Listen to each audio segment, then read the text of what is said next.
I moved it from my backyard, put it by my front door. I'm a skeptic. I just waited to see. I was in a partnership with 4 ladies. We had a lot of bad feng shui going on. Yeah, it was bad feng shui. By the way, I say feng shui because that's the Mandarin pronunciation. It could be feng shui, feng shui, feng shui.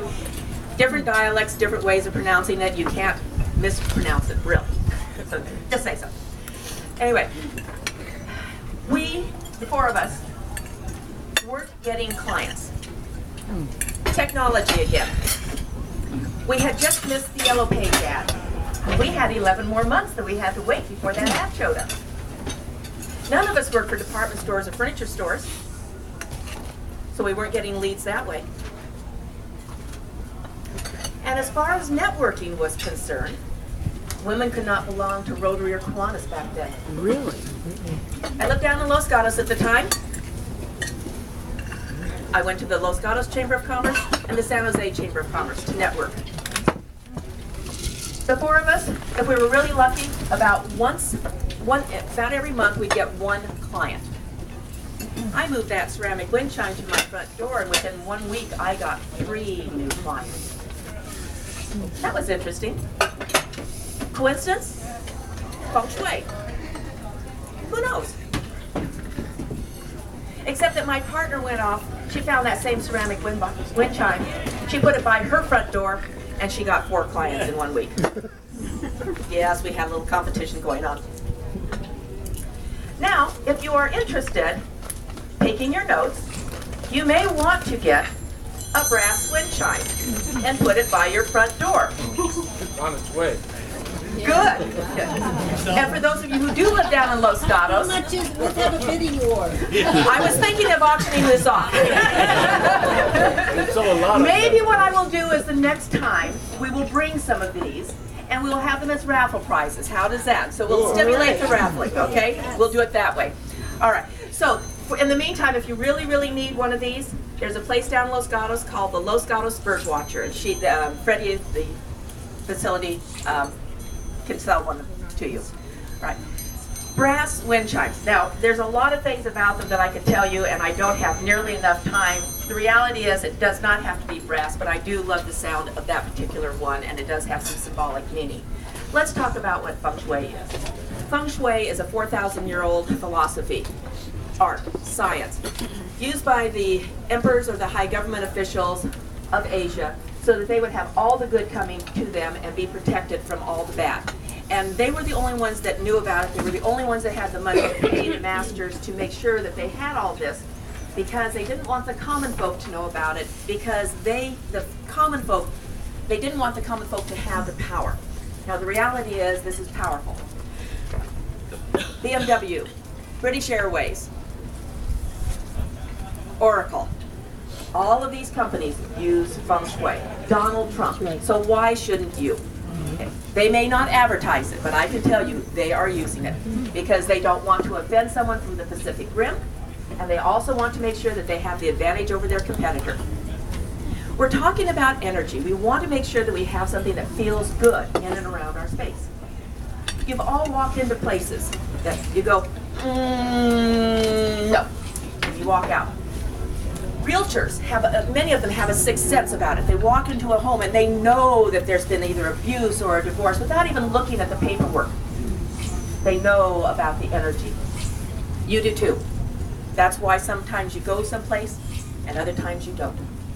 So Feng Shui is energy, and sometimes I will use the word Qi instead of energy. But Feng Shui, Qi, energy. And we're talking about flow. We want to make sure that there's an easy flow for you to meander through your home and to be able to get to the entrance to your office. Now, I've been in several places, including my own. You know, if cobbler's children have no shoes, just think, when I do my remodeling, things get moved out of the way and in the way and all that sort of stuff. There's been more than once, I'm sorry to say, that I've had to go like this in order to get into my office as I'm stepping over the piles and around the items. That's not good flow.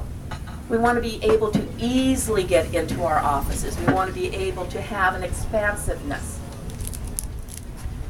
I want to give you a couple of tips because I know we don't have a lot of time. So let me talk to you about two of the different schools of Feng Shui. As I said, there are about a dozen of them.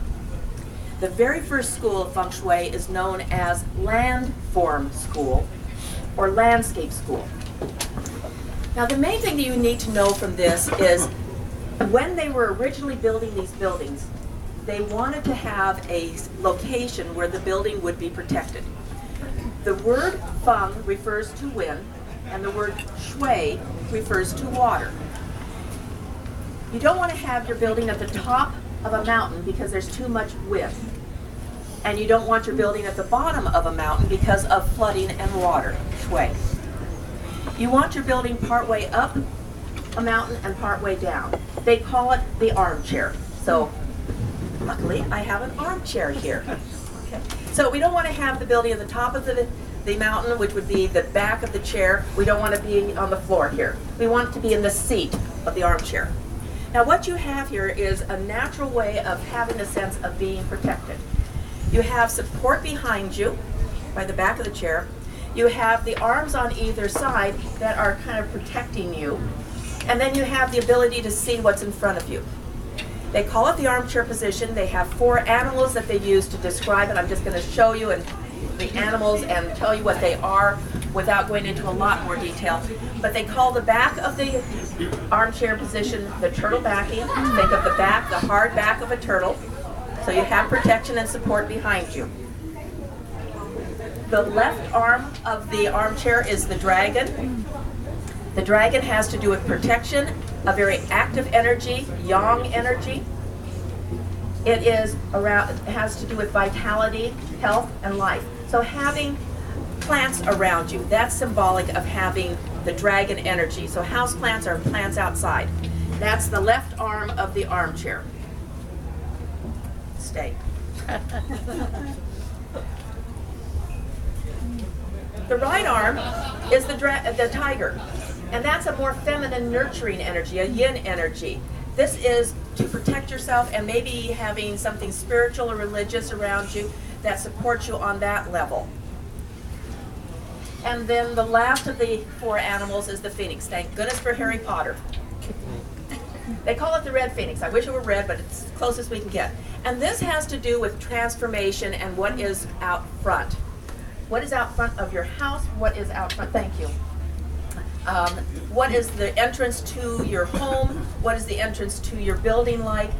Bringing in the good energy. In the real estate industry, we call it curb appeal. The color, the fragrances, the cleanliness, the non-squeaky door, all of that has to do with curb appeal and the red phoenix energy. How this applies to your business, you want to be able to sit in a location where you have the ability to see what's coming to you. Now, Madeline and I were trying to figure out where should I stand here. Well, I didn't want here. I didn't want it there because I didn't want my back to the water. Yeah. My husband's a policeman over at Belmont. When we first started dating, we would sit side by side looking at the door. Not going to put our back to the door. You don't know what's going to happen behind you. So being more protected. And I wanted to be able to be somewhat protected while I'm up here, not worried about what's going on. And part of what we were experiencing over there at the other restaurant were people walking back and forth, interrupting and walking behind. So you don't feel comfortable. In your office, if you have your back to the door, you are easily disturbed. You can get sidetracked by the slightest noise. So if at all possible, arrange your office so that you can see the doorway. If you need to be very focused, possibly having your desk so that you're facing towards a wall, but have something beautiful on that wall. A picture where you want to travel or someplace you have been, something that is inspirational to you. If you need to be very creative, then you may want to have a view of a window. Because out the window you will see nature, and that is creative energy. We have what we call positions of power. In this location, with the door here, the position of power will be in that back corner over there or over here. As far from the door as possible. This is where you want to have your desk. Now, if you have your desk so that, I'm going to pretend like I'm in the far corner now. The door is over there. If I have my desk coming out like this, I'm accessible, but I'm also in that position of power.